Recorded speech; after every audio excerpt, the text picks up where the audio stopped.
Live from the campus of Washington and Lee University with news from Rockbridge County, this is the Rockbridge Report. Good morning and welcome to the Rockbridge Report Sports Edition. I'm Ryan Raich. Later on in the newscast, I'll be joined by Emma Smith and Ian Dardany. The Rockbridge County girls basketball team finished their season with a disappointing 3-19 record, but the Wildcats head coach Bart Belair is optimistic about the future of the program because he's seen it done before. Andrew Arnold has the story. The last and only time a Rockbridge County High School girls basketball team had a winning record, Bart Belair was the head coach. Now, Andrew Belair is trying to pick up where his dad left off. You would have thought he was playing from the way he sweat and the energy he had, and I think something about that is infectious, and it's hard sometimes when you're having a bad game to kind of build yourself up as a player, and I think I always saw him as someone that even in the worst of times was a motivator for his team, and that's how I try to be. Belair wants to motivate his team too. He sets an example by fighting until the end. Belair called a timeout in the final minutes of a 56-18 senior night blowout his team suffered against Harrisonburg High School on February 10th. He says the score didn't matter at that point. His team's effort was what mattered, and he didn't like what he was seeing. I still try to coach the same in the last 30 seconds if you're down by 30 than in the first minute when it's a 2-point game. Bart Belair's coached at VMI for over 15 years and is the school's second winningest coach ever. Andrew Belair is excited to be back where his dad coached. It's just kind of been ingrained in my DNA, and then I played all growing up, and I've felt like I've coached from the time I was 4 till now. As a player, Belair was a 3-year varsity player at Rockbridge County High School. His team won the district tournament championship his senior year in 2010. It's nice to come back home and try to put down roots and try to build a program like this from the ground up. Belair says he's had players who showed the younger girls how to set the foundation for winning, even if they didn't this year. Senior guard Emily Mahood was one of those players. She's a great leader. She set an example for everybody all year. She was our captain. We had some co-captains, but she was our main captain, and I mean, she's just a great person on and off the floor, and then she can play basketball. Belair sees a lot of potential in his young players. I have a really good group of 8th and 9th graders coming up. I have 2 really good leaders that are 10th graders that I have, and then 2 or 3 11th graders that are solid for me. Freshman guard Madeline Winterton stands out. She burst on the scene this year as one of the primary scorers for the Wildcats, averaging 13 points a game.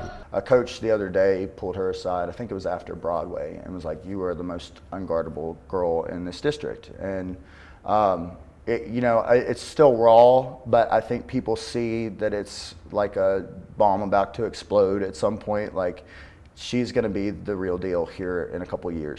Belair says Winterton still has work to do on her game, but he is excited to work with her and the team in the offseason. Still, Belair wants his team to pursue other interests. I am the biggest proponent ever of multi-sport athletes. I think it's silly for someone to play one sport in high school. I played 4 or 5. Belair and the Wildcats will be back in action next November with 8 returning players. For the Rockbridge Report Sports Edition, I'm Andrew Arnold. This is the coach's first offseason with the team following a disappointing 3-19 year. Belair said he looks forward to developing his players' skills and spending more time with them going forward.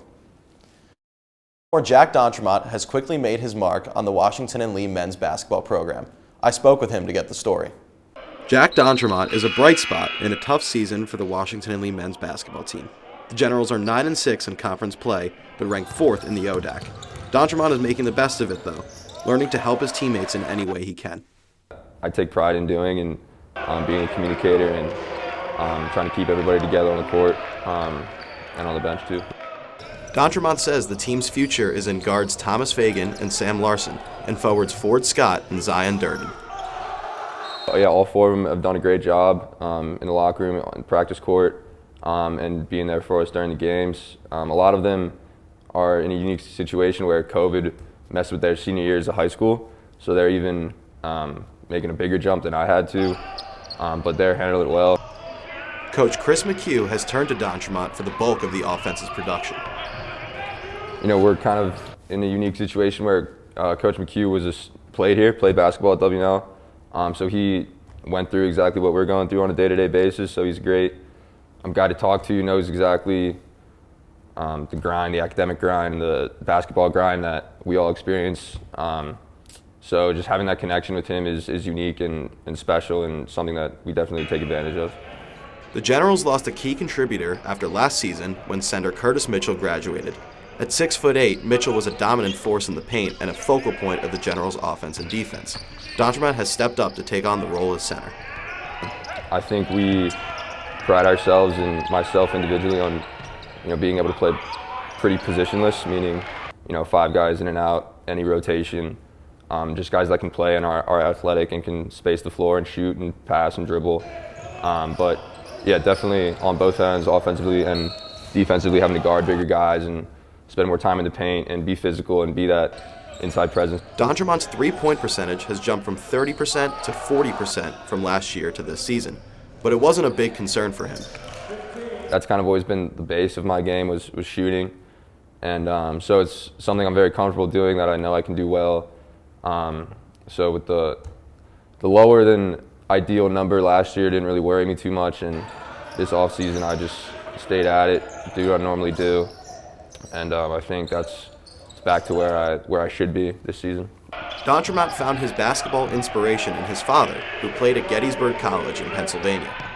My dad and I talk, before and after every game, and like we talked a little bit before. My dad played center in college back in the day, so he loves the transition I've made this year, yeah, it's definitely a big role model for me in my entire life, and not just basketball specifically. And it's just great to have him in my corner. Dontremont averaged 11 points and 5 rebounds in just the 5 games in his first year. He was named WNL's Outstanding First-Year Male Athlete Award among all of its sports. To win that award amongst all those great athletes was really cool. The Generals will take on Randolph College in the season finale tomorrow. The ODAC tournament will happen in Salem on February 21st. Rockbridge Report Sports Edition, a VMI wrestler is ranked 30th in the nation. Hear what his coach has to say about his work ethic and success. Welcome back to the Rockbridge Report Sports Edition. I'm Emma Smith. Tyler Moosal was a standout freshman on Virginia Military Institute's wrestling team last year. He has continued to perform well this season as a sophomore. Steph Chiguluri has the story. Virginia Military Institute sophomore wrestler Tyler Moosal set the bar high for himself last season. So far, he's meeting expectations. Last week, he was ranked number 30 in the nation in his weight class of 197 pounds. But Moosal has more to prove this season. His coach has noticed what Moosal does when he's on the mat, in his zone, when he's competing. Tyler has the ability to flip a switch when he goes out to compete. His training methods are really well, but then there's something that goes on with him, his own mentality, that when he goes out to compete, he kind of takes his mindset to a different level, which enables him to, like I said, flip that switch and compete really hard. Gibson expects Moosal will be a top contender in the Southern Conference Tournament on March 5th at the Holmes Convocation Center in Boone, North Carolina. Moosal is learning to balance his life as a wrestler and as a cadet. At VMI, cadets must contend with mental and physical demands, including early morning wake-up calls to military duties. Cadets are expected to go through rigorous military training, keep all aspects of their lives organized from their rooms to their haircuts, and abide by an honor system. And they have to worry about their grades. It can be tough. It's a lot of stuff to do at the same time, but overall I'd say it's rewarding when you finish a day and you completed everything you wanted to complete. This season, Moosal has focused on improving his neutral game, the position wrestlers are in when they are on their feet circling one another. He hasn't forgotten losing to Andrew Logan from the University of Tennessee at Chattanooga last year. Moosal was not as strong as Logan in the neutral position, and Logan took advantage of him because of it. I beat him earlier in the year and then lost him at the end of the season. I guess I just have to stay focused and just learn from my mistakes and study my opponents better. Gibson says Moosal does his best when he's down on the mat, in the top or bottom position, making his moves. Usually for him, if we can spend the more amount of time with him wrestling on the mat, that increases his odds of coming out on top. Gibson says Moosal will get better as he gets stronger. I think in our sport sometimes, I like to use this word called horsepower. The more horsepower you have, sometimes it makes some positions easier the stronger you are. Gibson says he knows that Moosal will do what he needs to and continue to put in the work. Something that makes Tyler special is just his fierce competitiveness. Moosal will have his final chance to make a statement in this regular season at VMI's match this Sunday at the Citadel. For the Rockbridge Report Sports Edition, I'm Steph Chigalori. Moosal lost to Chattanooga's Matthew Waddell, who used a quick headlock takedown to win on Sunday. Moosal's overall record is now 11 wins and 7 losses. The Washington and Lee women's lacrosse team are 5th-ranked Division III school nationally. The women are determined to bounce back after a disappointing loss in the NCAA last year. Seamus Waters sat down with junior attacker Allie Schwab for the story. Washington and Lee University's women's lacrosse team knows what it's like to taste bitter defeat. It happened to them last year when they lost in the 3rd round of the NCAA tournament to Ithaca College. We've had a lot of team meetings, and we decided that what happened last year is not going to happen again this year. Like, every practice we work 100%, we fail at 100%. Schwab ended last season as the team's leading scorer with 69 points. She tallied 35 goals and 34 assists. Schwab finished the season earning 2nd team All-America. It's really not about just scoring goals and assists. It's about making sure the team works together well and giving the younger girls a leader. As an upperclassman, I have to make sure I know what plays are happening and set a role model, be an example. When I was a freshman, the seniors helped me so much, and I was able to really look up to them and be confident and know who I was working with and be able to trust them. So that's just what I'm trying to give the younger girls. Schwab is confident her first-year teammates will have an impact on the field. There'll be a bunch of starters and goal contributors, defensive stops, everything like that. It's going to be really amazing. Schwab spent the off-season focusing on her elusiveness. So I've been working on a lot of dodges that I don't normally do, like roll dodges and trying to go left more, feed from the back. My dad was my coach for a lot of my life, so he's always trying to help me out and coach me. And over this break, we were working on all my roll dodges outside with him. So we're just really going to try and focus on the stuff I don't do well on and try to just become a better player. Last year's COVID-19 restrictions limited the team's ability to travel to games. This season, they look forward to rekindling matchups with out-of-state rivals. I think it was because throughout our year with COVID, we weren't allowed to play any teams outside of Virginia. And so a lot of our really good competition was in Pennsylvania and Maryland and a bunch of other places. So without them, we never got a chance to really play teams up to our caliber. So we played a lot of teams that were good, but not nearly up to the caliber of F&M and Salisbury. So we never got to play them. And then once we got to Ithaca, they were really fast and they were really good and they were high caliber, and we just weren't used to playing that. And but we're preparing a lot for this year, and we're gonna hopefully see them again. The women have losing records against 2 of their season's toughest opponents. They're 5-11 against Salisbury and 6-16 against Franklin and Marshall all time. It just means our whole speed of play has to become stronger and faster and make sure we work really cohesively as a unit to make sure we get those clears and be able to ride up our attack. The women visited Campbell University for a scrimmage on February 5th. The team squandered a halftime lead and lost 14-9. But I think we all worked really hard. The effort was there. We're just working out some little itty-bitty problems and stuff, but it's going to be really good. The women will have a challenging start to their season. They face 2 top 10 teams in February. Their next game is tomorrow versus number 7, Franklin and Marshall, on the road.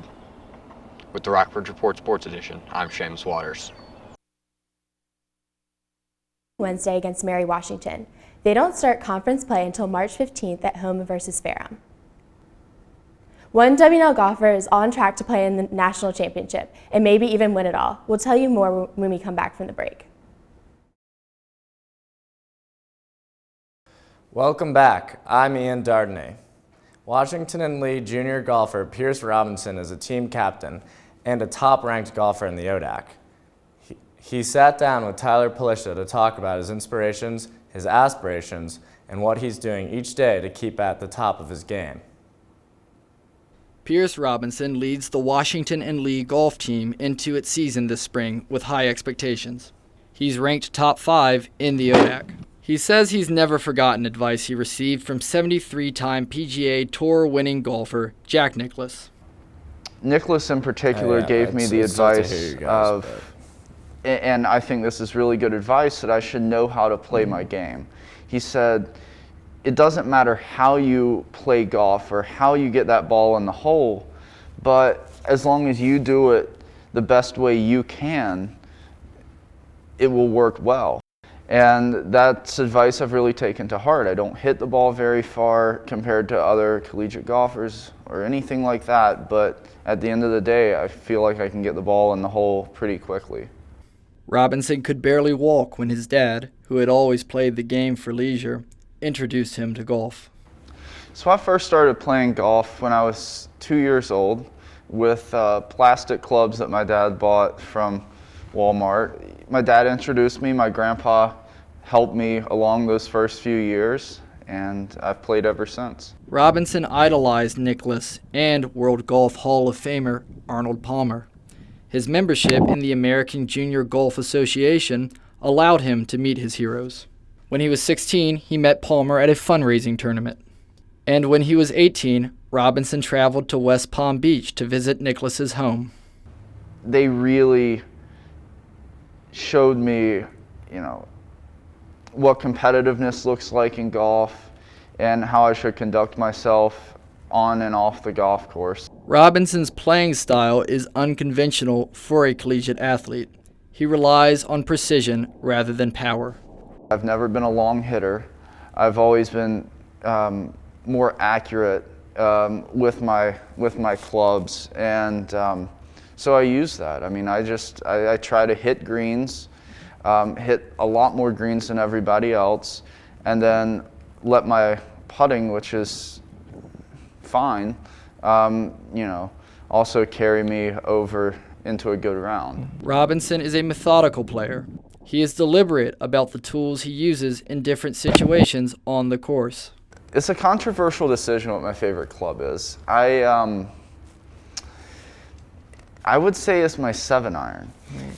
A lot of people would say it's their driver or it's their putter or some kind of wedge, but to me there's nothing better than just a really well hit 7-iron. Just it sounds great coming off the club. Robinson worries about his ability to drive the ball a long distance. When I'm hitting it 50 yards behind everybody else off the tee, it makes it really challenging to catch up. Robinson's biggest asset is his ability to remain calm during competition. He's no stranger to high-stress situations on the course. When his younger teammates ask him how he keeps his cool, he always gives the same answer. Breathing exercises. Usually just breathing exercises and realizing that no matter how pressurized it is, I've been in at least a similar position before because I've played in a lot of pressured packed situations and one that was even televised, and I was able to pull through then. I should be able to pull through now. When he was 16, Robinson played at the famous Pebble Beach golf course in a tournament that was aired live on the Golf Channel. The event was a juniors competition where high school students golfed alongside professionals. Robinson was paired with PGA Tour champion Scott Simpson. He credits this experience as a key moment in his athletic development. The thing that's been uniform for everybody that I've taught, every professional golfer that I've talked to, is that there needs to be a drive to win. You can't lay down and let it come to you. And then also the experience that comes with playing tournaments. I guess that's taught me a little bit of patience. I can't expect to just go straight to the top. Sometimes it's got to be incremental. Robinson aims to do great things with the rest of his time on the W&L golf team. His goals stretch beyond the upcoming spring season and his own personal desire for success. I have 3 major goals. One is to win a tournament this spring, win one or multiple tournaments this spring. The second goal is to win the national championship, whether as a team or an individual, which isn't out of the question. And then the third goal is a long-term goal, which is to leave behind a really good golf team here at Washington and Lee. Robinson will begin his quest for a national championship at the Savannah Intercollegiate Golf Tournament in Georgia on March 7th through the 8th, For the Rockbridge Report Sports Edition, I'm Tyler Palisha.